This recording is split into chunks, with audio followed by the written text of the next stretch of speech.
Pasimot mo lang yun. Simutin mo ba yung pag na... Aling atang?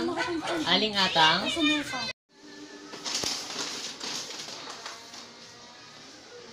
Aling atang? Aling atang? Visitors. Always visitors. Nothing but visitors all day long. I'm beginning to feel like a society matron. Tony, I thought you were at the province.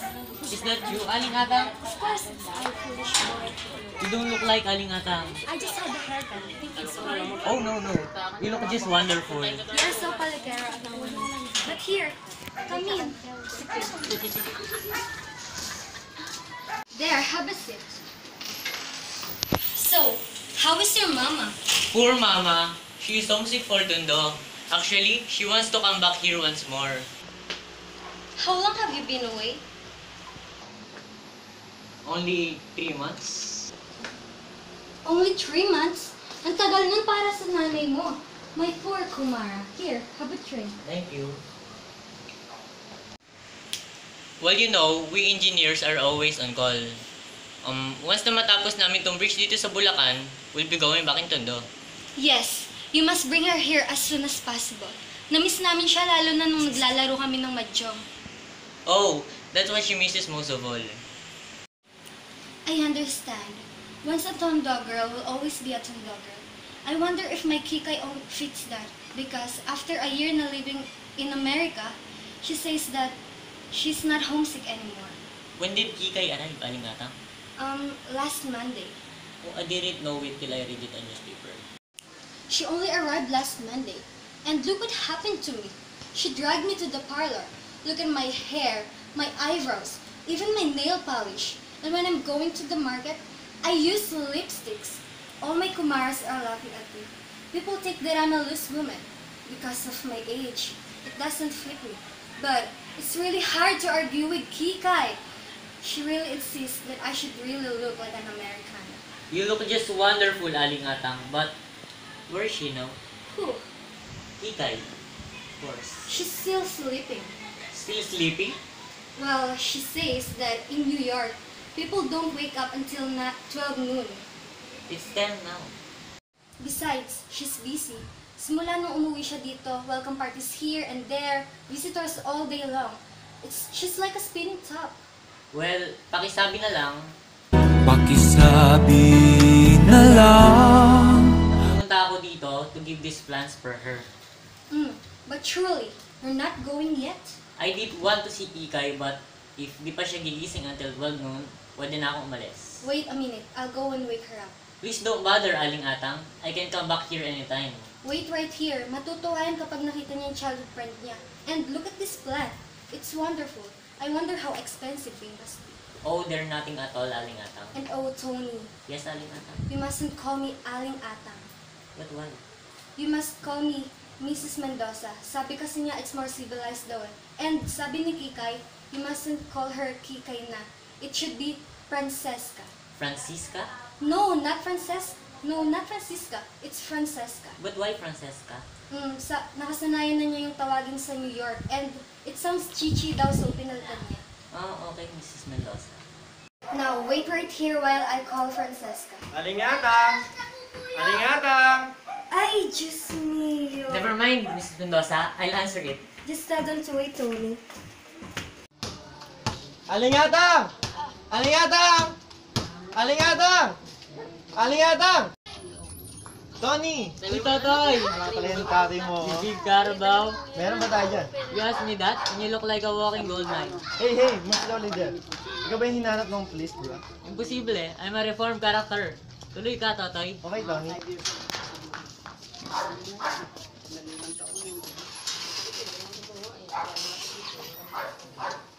Good to see you, old pal. I thought you're in province, partner. I just came here to see Kikay. Tony, I've been hearing the most frightful thing about that girl. So have I. People say she has gone crazy. She has only gone New York. What was she doing in New York anyway? Oh, studying. Studying what? Studying hair culture and beauty science. Actually, she got a diploma. Oh, imagine that. Our dear old Kikay. Pardon me, she's not Kikay anymore. She's Francesca. Francesca? Our dear Kika is now an American. Don't make me laugh. Why I knew that girl when still selling rice cakes. Puto kayo dyan. Bili na kayo ng puto, mga suki. Remember when we pushed her into the canal? She chased us around the streets. She was dripping with mud. Naku, how that girl could fight. Nena? Nena? Why, Totoy? Nena, my own. And Tony too. What's all this? A Canto Boy reunion? You have come to meet the lady from New York. So have I. Is she at home? Aling Atang is trying to wake her up. To wake her up? Is she still sleeping? No, she's awake already. She's dressing. Good morning, Nana and Tatay.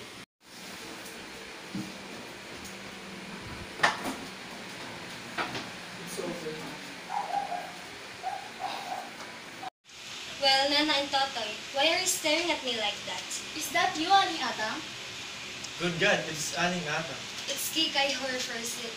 How you used to pinch and pinch me, Aling Atang, when I was a little girl. Because you were all naughty, especially you. Always sneaking into our backyards for some mangoes. Do you still have that mango tree? Yes. Come and help me carry something in the kitchen. Aling Atang, don't you prepare anything for us? We're not visitors. It's only orange juice. I was preparing some for Kikay. And Totoy, help me something carry in the kitchen. Well, Tony. You shouldn't come here today, Nena. Oh, why not? I haven't talked to Kika yet. Not yet? I thought you said it last night. I lost my nerve. Oh, Tony. Use your head. Nena, it's not easy breaking off with Kikay or with a girl. For God's sake. Then, you tell me to keep it a secret. Because I found out that Kikay was coming back. I'm tired of being secretly engaged to you. Just give me a chance to talk to Kikay. Then, we'll tell them. You better hurry. I'm getting impatient. How can I ask Kikay? Why not? Because you're here and also Totoy. I don't wanna jilt Kikay in front of everybody. You want me and Totoy to clear out? No, just give me a chance to talk to her. I'll take care of Totoy. That's good. Just leave it to me. Well, here comes Kikay, but she wants to call her consent. Oh, darling people! Nana, my dear, you look... Yeah. Tony, my pal, and of course, Totoy! You look like... God, this. And you look like, Tondo Super Production in Technicolor. Well, anyway, sit down. Let me click. Oh, Momsy. Well, what's the matter now? How many times do I have to tell you that don't serve in water glasses? Well, I couldn't find those tall glasses you brought home. Poor little Momsy. She's so clumsy, no? Pero don't break your heart about it. Here, Momsy, have a sip. No, I must be going to the market. Oh, and don't forget my celery. I love celery. I'm like a rabbit. Munch all day. Well, if you people will excuse me, and Tony, remember me to your mother. And Momsy, don't forget, a little boom on your lips, a little boom in your cheeks, and say, Mama! Do I have to, Kikay? Again, Momsy. Do I have to paint this old face of mine? Francesca, what am I going to do with you? How dreadfully you put it. Oh, Momsy, what am I going to do with you? I give up. How pathetic. Well, Francesca, tell us about New York. How long did you stay there? Well, about 10 months, 4 days, 7 hours, and 21 minutes. And yes, she's still there in her dreams. Yes, as if I was still there. As though I never left there. As though I lived all my life there. But I look around and realize that no. No, I'm not in New York anymore, but I'm at home. But which is home for me, because here, this is not home. When I'm here, my heart aches with homesickness. I don't think we need to be here at all. Yes, we shouldn't disturb her.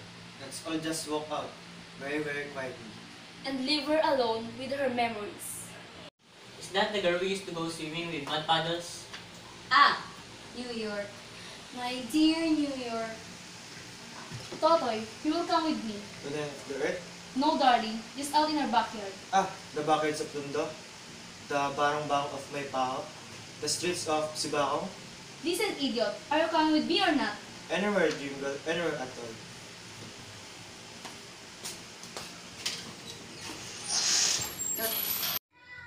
Well, apparently, Our dear Totoy still has a terrific crush on our Nena.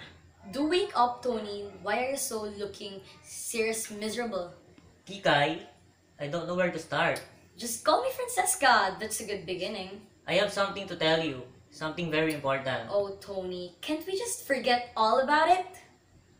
Forget? Yeah. That's the New York way, Tony.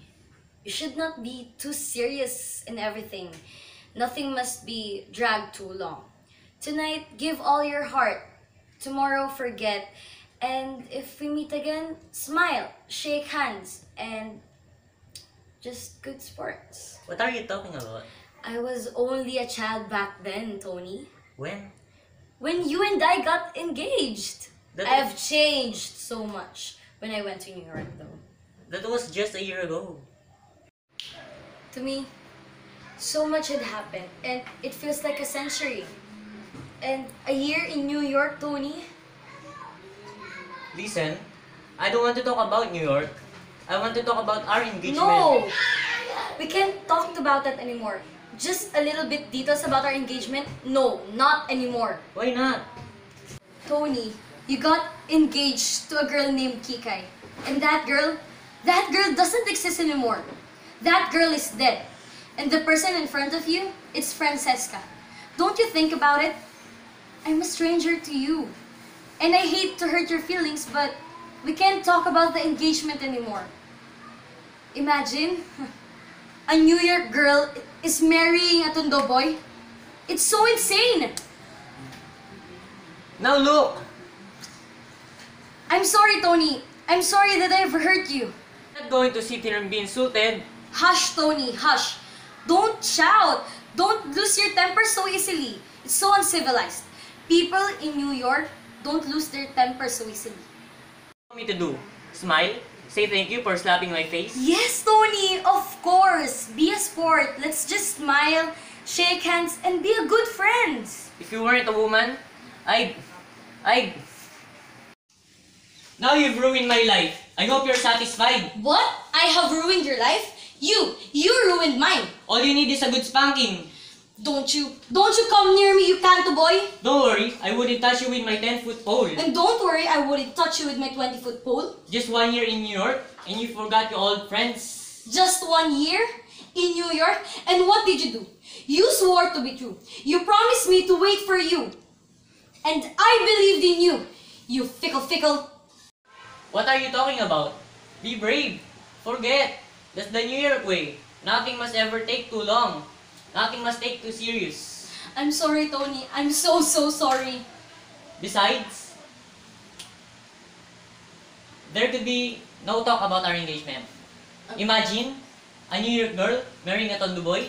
No, Tony. I was so foolish back then. I'm so sorry. Well, I'm not. I'm glad I found out what kind of girl you are. No. You're wrong, Tony. You're wrong. That's not me. I promise you, that's not me. Oh, person is just a relative name, huh? That was all Francesca. And the girl in front of you is no Kikay. I promise you. In that silly dress? Well, this is just a gift from me, Tony. Well. It's true, Tony. It's Kikay, remember? If I remember it right, I was right. I was engaged to a girl named Kikay. And yes, you're still engaged with her. Welcome home, Kikay. How was the trip? It's so horrible, and I couldn't wait to go back here. Like here in New York? Give me a time in Tondo. Why did you answer my letters?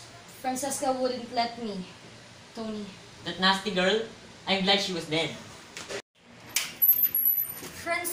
Oh, Tony, are you still there? But, Francesca, don't be angry. I couldn't find any celeries.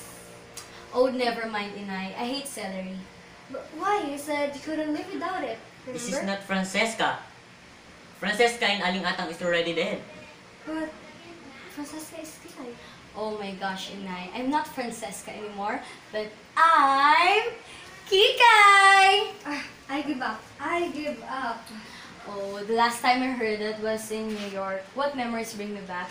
I heard that in Eddie's Candon. Uh-huh. Sorry, darling, but may I have this dance with you, partner? Then I didn't matter.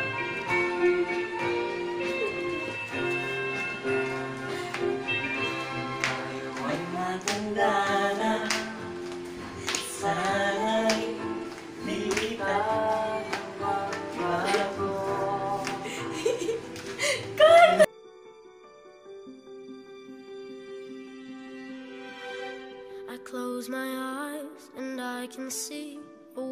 that's waiting up for me, that I call my own. Through the dark, through the door, through where no one's been before, but it feels like home. They can say it all sounds crazy. They can say I've lost my mind. I don't care, so call me crazy. We can live in a world that we design. 'Cause every night I lie in bed, the brightest colors fill my head. A million dreams are keeping me awake. I think of what the world could be, a vision of the one I see. A million dreams is all it's gonna take. Oh, a million dreams for the world we're gonna make.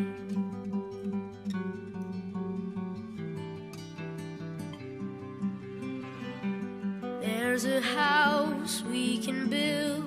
Every room inside is filled with things from far away. Special things I compile, each one there to make you smile on a rainy day. They can say it all sounds crazy. They can say we've lost our minds. I don't care if they call us crazy. Run away to a world that we design. Every night I lie in bed, the brightest colors fill my head. A million dreams keeping me awake. I think of what the world could be, a vision of the one I see. A million dreams is all it's gonna take. Oh, a million dreams for the world we're gonna make. However big, however small, let me be part of it all. Share your dreams with me. You may be right, you may be wrong, but say that you'll bring me along to the world I see, to the world I close my eyes to see. I close my eyes to see. Every night I lie in bed, the brightest colors fill 1 year that my I'm with you, head. and you, what did you do? When we got engaged, you swore to me. Dreams, You a promised me. million I believe